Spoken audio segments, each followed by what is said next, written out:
Hey friends, Cambria Evans here with the Zero Disturbance Podcast. And here today on our latest and greatest series, Why Women Go to Therapy, we're going to be giving you an unusual take on the idea of figuring out the narcissist. Everyone has been talking about narcissism on social media and on podcasts. And while I love the attention this is getting on the behalf of self-efficacy and control and safety and choices and goodness that people don't have in themselves, I want to offer a different perspective and what to do instead. I have a lot of female clients in my office, and they come in with a lot of narcissistic abuse recovery needs. And this is not to say that women cannot be narcissistic with traits or have a full-blown diagnosis of narcissism, but we do find that narcissists tend to be male. And we also find that this is characterized by a personality style with needing excessive self-admiration, an elevated sense of importance, and a lack of empathy for others' needs and feelings.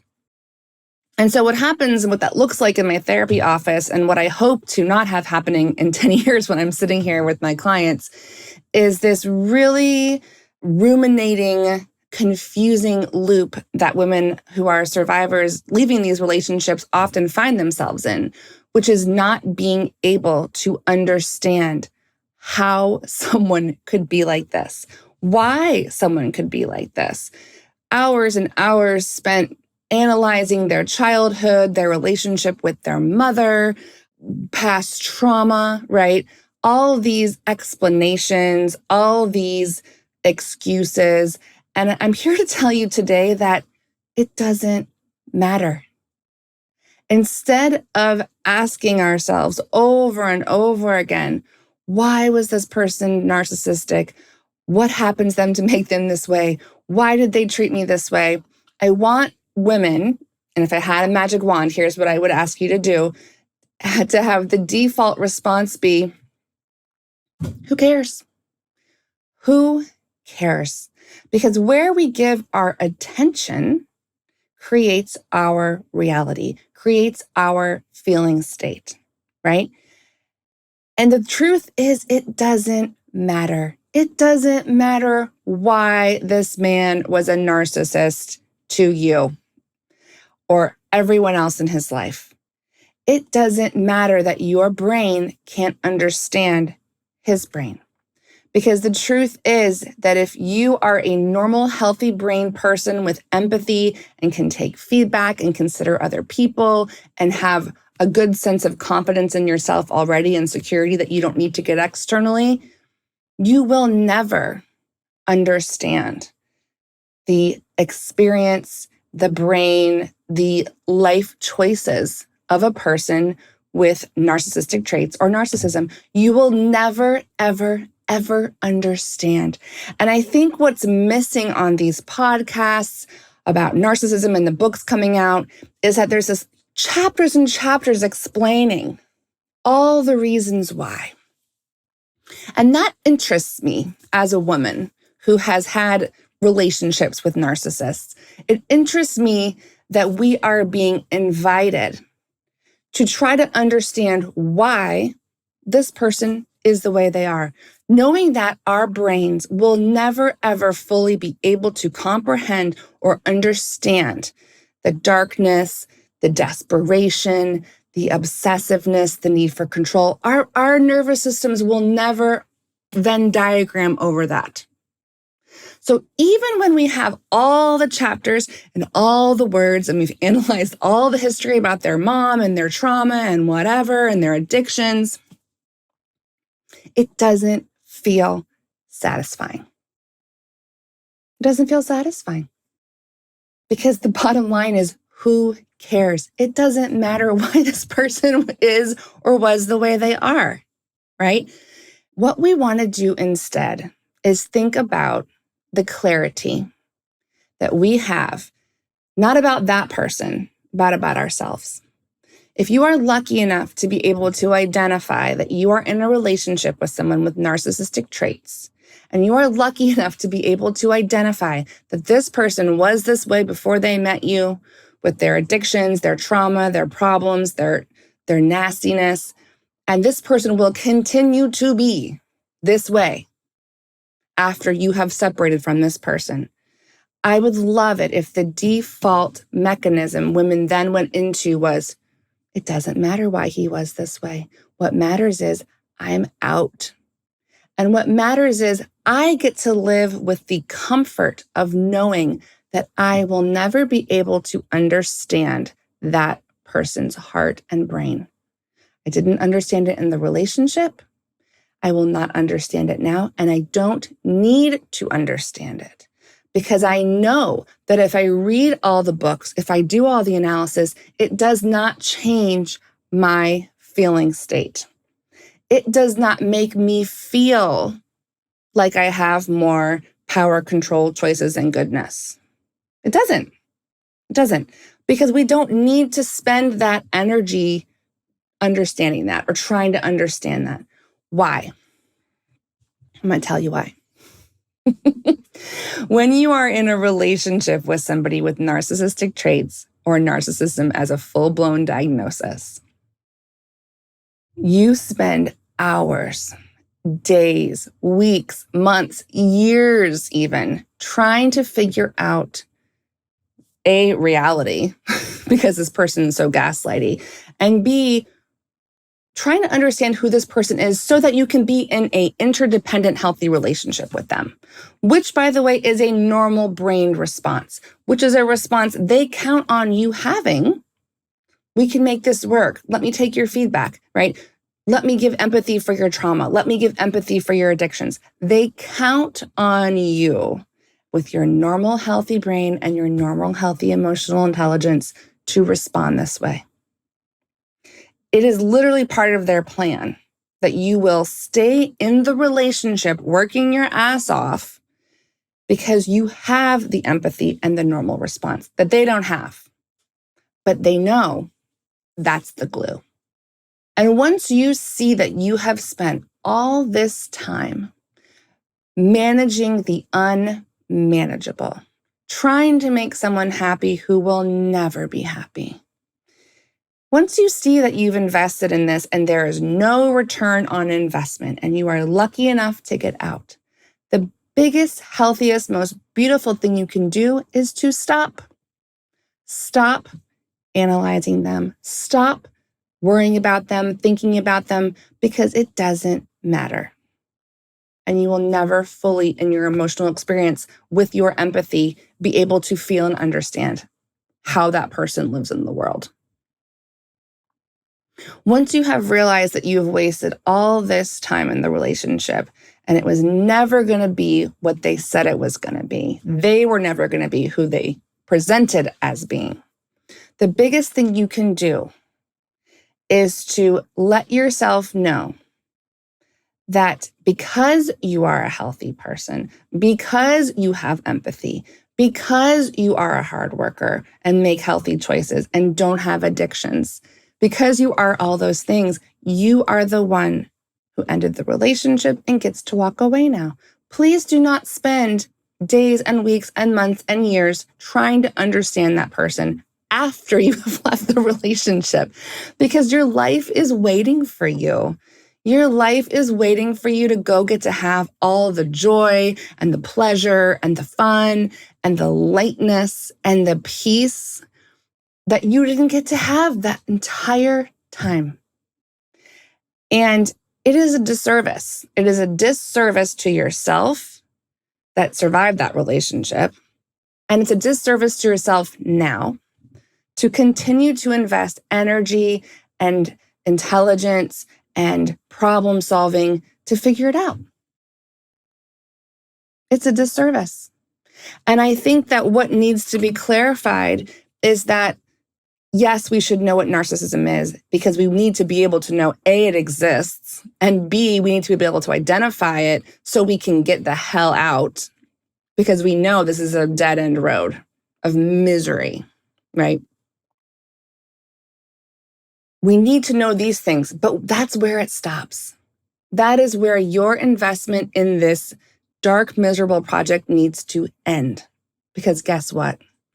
that narcissist is going to go find someone else, probably from a previous relationship in their rotation of their supply, to get that person to regulate them and think that this is going to be workable, fixable, healthy, happy. They're going to continue to do what they're designed to do, what they choose to do. They're going to keep doing that. And meanwhile, you owe yourself the love and the respect to completely let this person out of your energy and out of your mind. Because what's true about a narcissist, what is so true is that even after they love bomb you, abuse you, gaslight you, lie to you, cheat on you, right? Try to use you to regulate themselves, and then devalue you, and then whether they did a discard or a reverse discard, so you actually think you broke up with them, but really they've got another relationship or several relationships in the rotation, like that whole cycle. We've all heard about it, right? It's important that you understand that you don't have to give any more energy to that anymore. That's done. But guess what? Whether you have been discarded or you've been reverse discarded, this is what is true. That narcissist is going to continue to think about you, and it can be positive or negative, right? They will continue to stalk you. They will continue to smear campaign you. They will continue to have strategies to try to mess with you. They will talk to people about you and say that you're doing the things that they did with cheating and drinking and all this crazy shit. It's literally in a book. It's in like 1,800 books that have been published, right? Like this is known. But here's what you get to do to be free. Okay? What you get to do to be free is you get to stop thinking about them completely.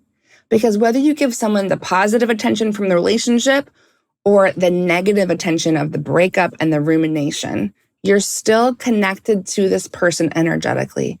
When you give someone your attention, you are still in an energetic relationship with them. You are creating this energy place on the front burner of your mind and heart in your new life. You didn't just go through all that to keep thinking about them. You didn't do that, right? Because they're going to keep thinking about you. Even if they have a new girlfriend or they have several new girlfriends, it doesn't matter. They're still negatively focusing on you and like ruminating on you, and they can't let go of you, okay? They're not designed to do that because, again, they don't have a healthy brain, but you do.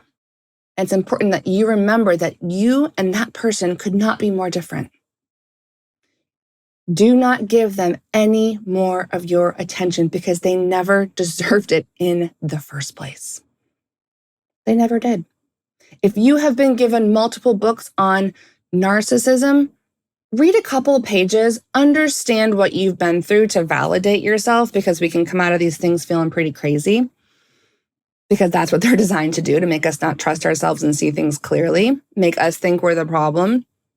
Make sure you get that part of it. But then put the book down. Don't listen to any more podcasts on narcissists. You've got the basics. And if you know somebody who's in a narcissistic relationship or coming out of that and has survived narcissistic abuse, send them this episode and let them know that the kindest thing they can do to themselves at this point is to stop focusing on that person. Never manageable, never a return on investment. It does not matter what the branding and packaging was on this person. I don't care if they came to you as somebody who was going to have a lot of money or a lot of power or looked really good or was really good in bed or presented as someone that was regulated who could be a leader of your family. Maybe they showed off and said, I could be a great dad. Whatever the branding was, whatever the packaging was on this person, do yourself a favor and understand that a piece of shit wrapped in colorful paper is still a piece of shit. Okay? You weren't crazy. You saw what you saw. You lived through what you lived through. Okay? Do not get confused about what it was wrapped up in. Do not get confused about what the piece of shit told you it was, right? It's really funny when we think about who gets to own the narrative, right? If you know that you see things clearly and you own the narrative of your reality, it's not up for debate. There's something to talk about. There's no more attention to give. Okay. The second thing I want to say about this is that this is not new. The attention that narcissism is getting in social media and on podcasts and in books, again, love that it's coming up, but it's not new. Okay. Because if you have been a woman in this world at any point in time, I don't care if we call it narcissism, the patriarchy, but we all live in a framework of programming, of code that was given to us since birth, that women are not typically equal to men, that there is literally a system in place that says that we're not, whether it comes to the rights of our body, our earning potential, expectations on us to be the primary caretaker in the home if you have children. Even if you don't have children, the expectation we're supposed to clean your damn house and work that got thrown in recently. So just notice that that is not a system designed to respect two people as equal individuals, right? In this design, which is not an accident, it is intentional and is not new, one person is positioned to have less choices, less control, less power, and less goodness. Less goodness if they don't do all the things they're supposed to do. Not a new topic, not a new problem.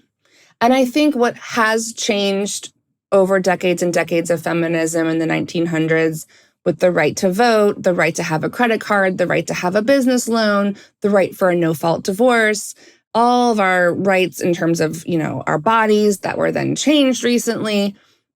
It's different. It's accelerated, right? The last 100 years, okay?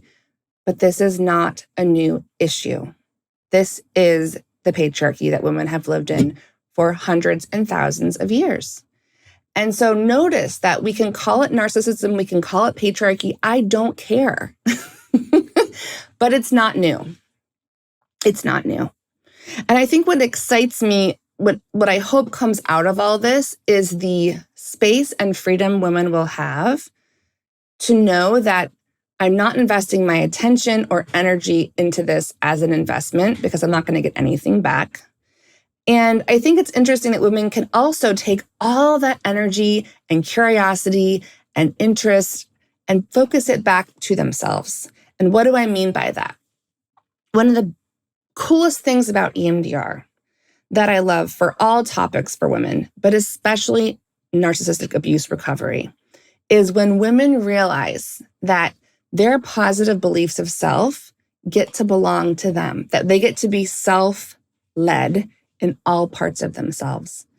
And it's not a midlife crisis, right? It is an understanding that we have all been programmed in patriarchy that does not allow us to have all of our positive beliefs of self belong to us. They are dependent on someone else telling us we're good, someone else telling us what our choices can be and our control and our power, and telling us what we're responsible for and not responsible for. I mean, these are literally the 4 buckets of EMDR, right?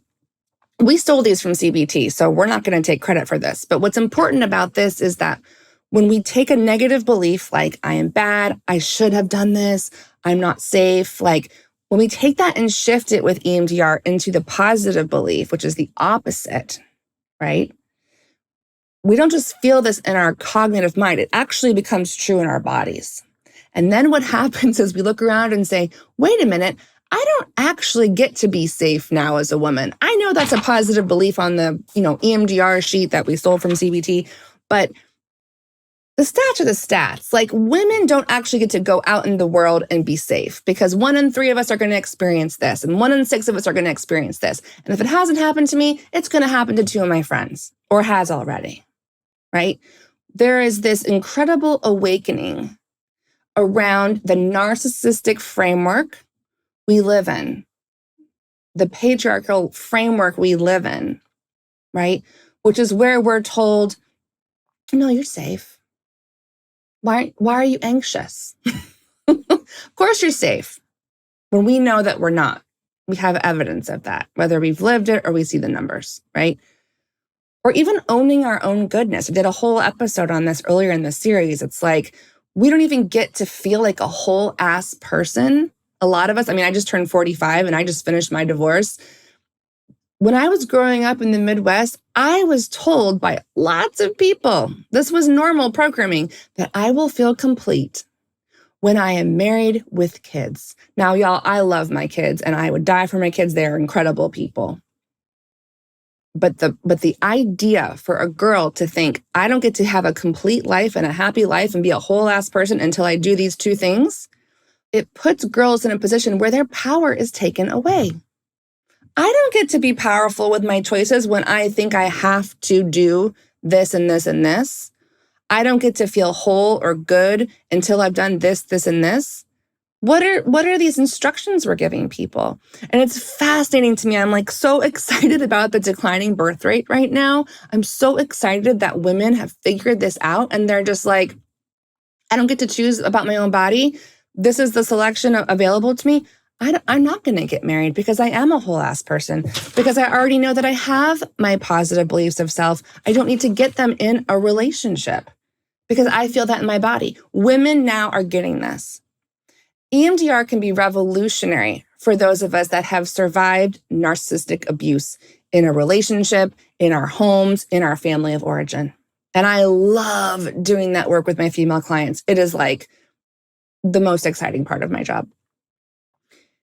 And if I had a magic wand, wouldn't it be cool if girls didn't get the programming, if teenagers didn't get the programming, if women in their 20s didn't get the programming? Maybe it still comes at them, but it doesn't get to come inside and be internalized in their sense of self and their safety system, because those positive beliefs are locked in and they are self-led.